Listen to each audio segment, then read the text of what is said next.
చైనాలో ఇక్కడ చూస్తున్నాం, ఇంత ఇంత ఇంత ఇదంతా చైనాలో ప్రవహిస్తున్నప్పటికీ కూడా ఇక్కడ ఈ పీక్ ఏదైతే ఉందో ఇక్కడ ప్రధానంగా చైనా ప్రాజెక్టు కట్టడానికి ప్రయత్నాలు చేస్తుంది.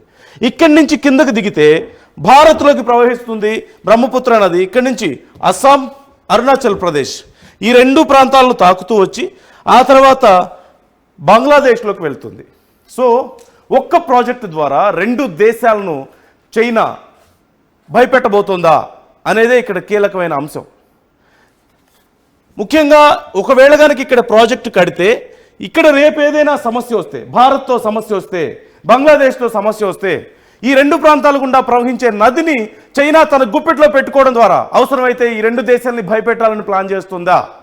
ప్రపంచంలోనే అతి గొప్ప పవర్ ప్లాంట్ని నేను నిర్మిస్తున్నానని చెప్తున్న చైనా ఇప్పుడు ఆ పవర్ ప్లాంట్ కోసం ఉపయోగించుకుంటున్నటువంటి ఈ ప్రాజెక్ట్ను ఒక బాంబులాగా వాడుకోబోతుందా? అవసరమైతే కిందకి చుక్క నీరు రాకుండా ఆపేస్తుంది, లేదా ఒక్కసారిగా నీటిని వదిలితే ఈ రెండు రాష్ట్రాలు కూడా పూర్తిగా జలమయమైపోతాయి.